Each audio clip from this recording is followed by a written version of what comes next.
ओम नमः शिवाय दोस्तों इस वीडियो में हम सद्गुरु जी के विचार जानेंगे और साथ ही एक अच्छे जीवन की कामना अपने आराध्य शिव जी से करेंगे। तो आइए वीडियो में आगे बढ़ते हैं। हमेशा कहा गया कि विल्वा शिव को प्रिय है, उनके लिए सब कुछ एक है। ठीक है, ऐसा नहीं है कि ये शिव को प्रिय है।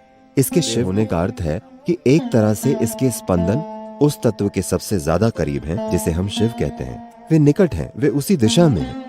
ऐसे ही हमने कई चीजें पहचानी हैं, सिर्फ एक खास पत्ती ही नहीं, हमने कई चीजों को पहचाना है और ही चीजें अर्पित की जाती हैं क्योंकि वे आपके लिए संपर्क बनाने का साधन बन जाते हैं। आप वो पत्ती उनके पास छोड़ नहीं आते, आप उसे वहां रखते हैं और फिर वापस ले आते हैं, है ना?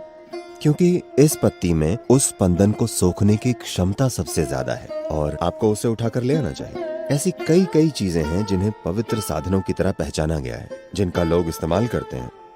आपको ये समझना चाहिए, इसका संबंध देवताओं से नहीं है, इसका संबंध आपसे और किसी चीज तक पहुंच बनाने की आपकी काबिलियत। तो विल्वा में ऐसी काबिलियत है, अगर आप उसे लिंग पर रखते हैं और फिर उठाते हैं तो ये उस स्पंदन को लंबे समय तक बनाए रख सकता है। ये आपके साथ बने रहते हैं। अगर आप इसे अपने साथ कुछ दिन तक रखें तो इसका असर होगा। आप इसे आजमा सकते हैं। आप विल्वा पत्ती अर्पित करके फिर इसे अपनी छाती की जेब में रखकर घूमिए। इसका आपके ऊपर फर्क पड़ेगा, आपके स्वास्थ्य, खुशहाली, हर चीज पर फर्क पड़ेगा। तो लोगों ने इन चीजों को ध्यान देकर ध्यानमय स्थिति में पहचाना। वो इंसान जिसने अपने अंदर भक्ति की आग को बढ़ने दिया है। आप यहाँ धरती के एक टुकड़े के रूप में नहीं रहेंगे, आप यहाँ एक अंश या हिस्से के रूप में रहेंगे। शिवांग का अर्थ है एक अंग बन जाना, शिव के शरीर का एक अंग। आप वैसे भी शिव का अंग हैं, मगर आप उस जागरूकता के बिना जी रहे हैं।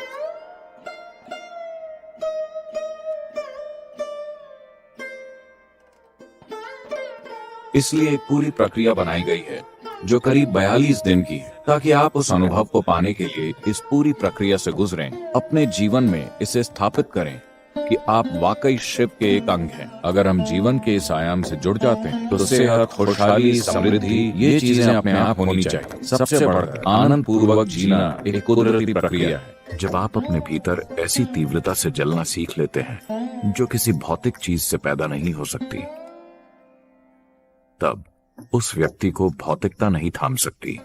वो व्यक्ति निश्चित रूप से परम मुक्ति के लिए सही दिशा में आगे बढ़ रहा है।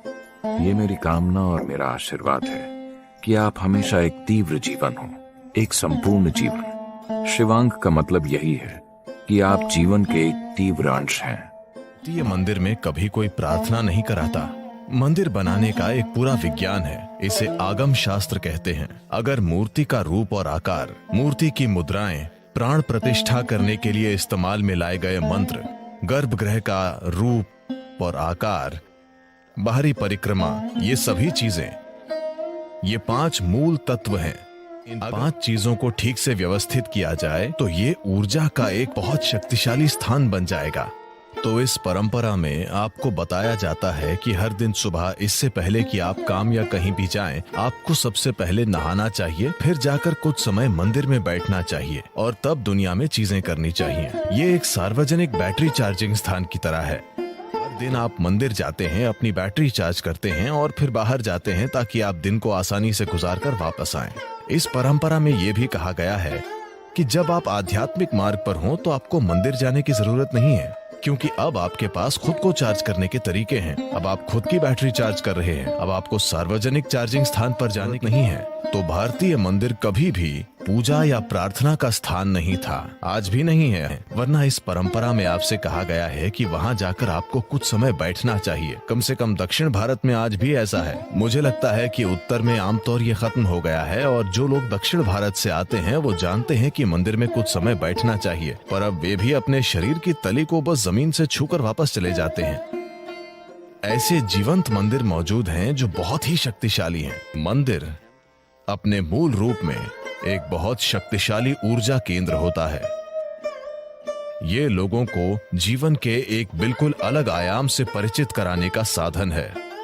उसे खत्म नहीं होना चाहिए। उसे दुनिया में मौजूद रहना चाहिए। ये बहुत महत्वपूर्ण है, पर इसका विज्ञान आमतौर पर खो गया है। इसे सिर्फ कर्म कांड की तरह किया जा रहा है। इसमें शामिल जटिलताओं को बिना जाने किया जा रहा है। देखिए, हमें इसे समझना चाहिए कि मंत्र जैसी एक चीज होती है, ठीक है? मंत्र मतलब हम इसे एक शुद्ध ध्वनि कहते हैं। एक ध्वनि शुद्ध क्यों है और दूसरी क्यों नहीं, बात वो नहीं है। मेरा मतलब है कि मंत्र की ध्वनि महत्वपूर्ण है, न कि मंत्र का अर्थ। अर्थ केवल आपके मानसिक स्तर पर मौजूद है। इंसानी मन को छोड़कर ब्रह्मांड में कहीं भी कोई अर्थ नहीं है, पर ध्वनि है, क्योंकि ध्वनि एक गूंज या कंपन है। और आज आधुनिक विज्ञान इस बारे में बात कर रहा है कि कोई पदार्थ नहीं है, हर चीज एक गूंज है, यानी बस ऊर्जा कंपित हो रही है। तो ध्वनि ब्रह्मांड का एक सच है, अर्थ एक मानसिक रचना है, लेकिन मूल रूप से पूर्व में सीखने की पद्धतियों के रूप में जो भेंट किया जा रहा है, मोटे तौर पर उसका मर्म है ध्वनि का प्रभाव। कैसे? क्योंकि सृष्टि को ध्वनियों के एक जटिल मेल के रूप में देखा जाता है और कुछ ध्वनियां चाबी की तरह हैं। तो कोई भी मंत्र अपनी ध्वनि की वजह से महत्वपूर्ण है। अर्थ एक मानसिक और सामाजिक रचना है। अर्थ वास्तव में अर्थहीन है, पर ध्वनि मौजूद है। ये एक विज्ञान है जिसमें हम ध्वनि के इस्तेमाल से अपने अंदर और आसपास एक तरह का माहौल बनाते हैं। अर्थ तो बस हम खुद ही गढ़ते हैं। उम्मीद करता हूँ कि आपको यह वीडियो पसंद आया होगा और आप हमारे चैनल पर नए हो तो वीडियो को लाइक, सब्सक्राइब और कमेंट जरूर करें। दोस्तों, आपके एक लाइक से ही हम मोटिवेट होते हैं। धन्यवाद। जल्दी मिलते हैं अगली वीडियो में, तब तक के लिए नमस्कार।